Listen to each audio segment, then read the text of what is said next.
hardly been a week since the horrific attack on Westminster. My condolences go to the family of the victims, as do my thoughts and prayers. If I may, can I please ask you to stand and take a few moments to remember them?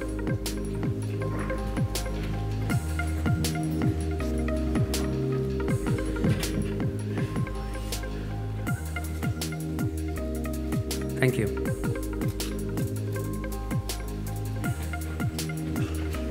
The attack last week was an attack on us all.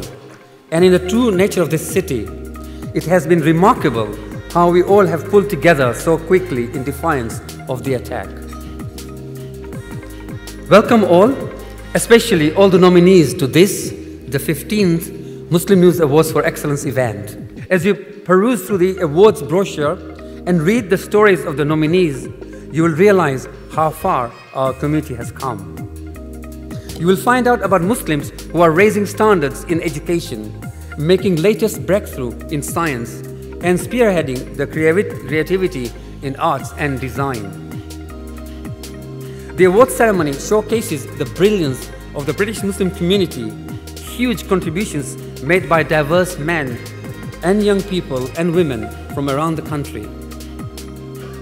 And organizations have had the honor of being shortlisted, and 232 awarded a Muslim News Award. To date, 94 independent judges from a cross-section of civil society have sifted through large numbers of submissions to seek out excellence within the community. Many of us here tonight, probably most of us, are the children or grandchildren of immigrants, of people who came to this country to work hard, to build something positive, and to give their children and grandchildren a better life. They didn't give up their identities. They were proud of their heritage. They were proud to be Muslims. And they recognized that the values they hold dear, the values of hard work, honesty, integrity, and determination to do good, they recognized that they weren't just Muslim values, they were British values. They were the pioneers of our community, and we owe them all a huge debt of gratitude. Not just for what they have done for us in the past, but for the way in which their lessons will endure for many years to come.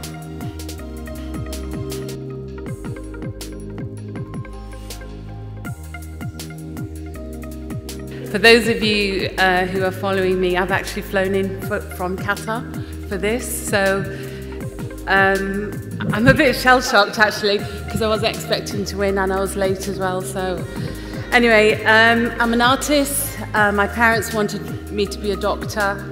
I was the failure in the family, so out of 8 siblings, I'm actually here. And I think what makes me really proud to be here is that the arts is something for me as a Muslim, as a woman, and someone who is from the north. It's a universal dialogue. I use art as a dialogue. It's a dialogue that brings integration.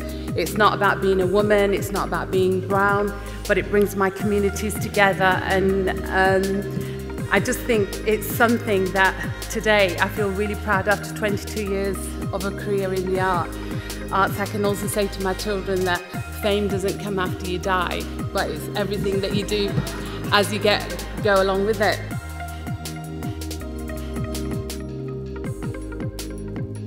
Can I first of all say, because I've been looking at the brochure, that it's a demonstration, in fact everybody here tonight, those even who don't win who've been nominated, of the contribution of Muslims in the UK to society. We should all be very proud of ourselves in these difficult times. And it's a special pleasure to present an award in the name of our Prophet, peace be upon him's first wife, Khadija. If there is ever any question, please do read what it says in the brochure. Of women's place in Islam, and we are equal of every man. Please do read that she was the entrepreneur, the first entrepreneur.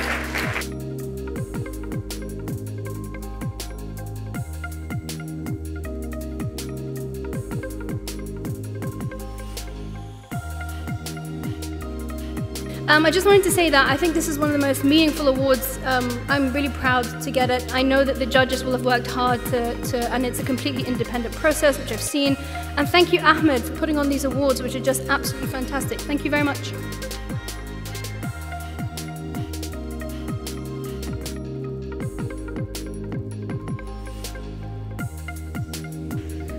These awards are magnificent awards, and to get one for excellence is a massive honor. And I feel extremely privileged to be working in the media and indeed to be trying extremely hard to emulate the achievements of Ibn Battuta, who was not only a tremendous traveller and indeed a writer, but who also comes from the same kind of background, Arab and Muslim background as me. So I feel I feel particularly proud about that.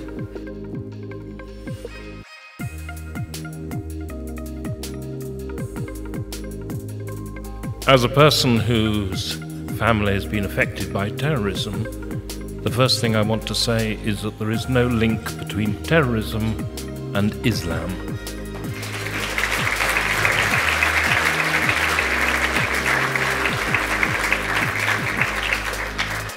As a Christian, I have actually read the Quran, and I'm sure you can all say in Arabic what I will say in English from the Surah 5, verse 32. Any person who takes an innocent life, it's as though they have murdered the whole world.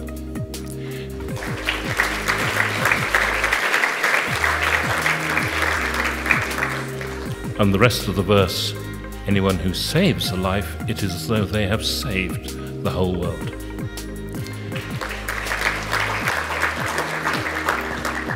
It's been our privilege to take our work home on occasions. We've had 2 people actually stay in our home, and the one thing that we have found is that when you remove the labels, people are people, and we should all treat them equally and value them.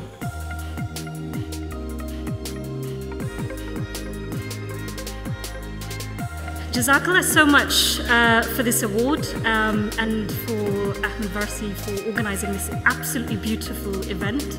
We have had an event today that many of my colleagues were at, celebrating the 46th anniversary of Bangladesh's independence, followed by a meeting about how to create a two-state solution in Palestine, and finally a meeting focusing on the Turkish referendum. So I'm very pleased to come to this event tonight to celebrate another aspect of the Muslim community.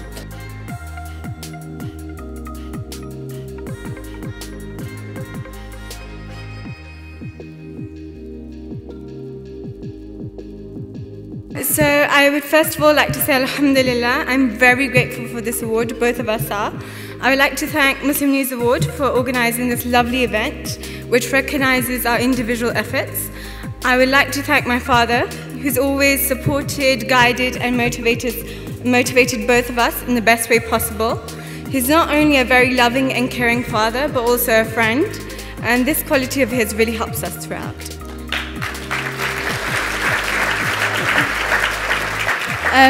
We would also like to thank our mother, who's always supported and encouraged us. And despite having a rare medical condition, she always told us, as long as you try your best, you can achieve anything. And I want all people out there who suffer from a medical condition to know that this shouldn't hold them back. They should try even harder, and they can achieve anything.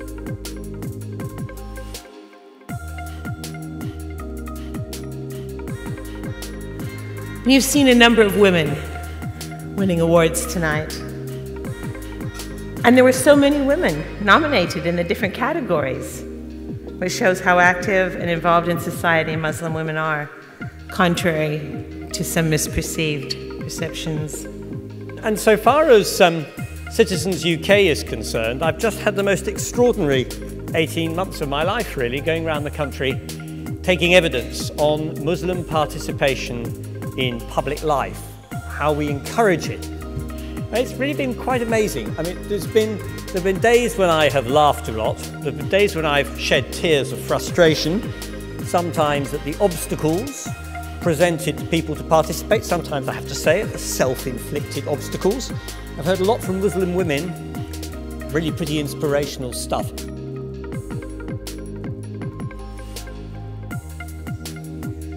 Assalamu alaikum, everybody. I think with the exception of one or two of these award ceremonies, I have been present at most of them, and have been been an admirer really of the way that the whole concept has been built up.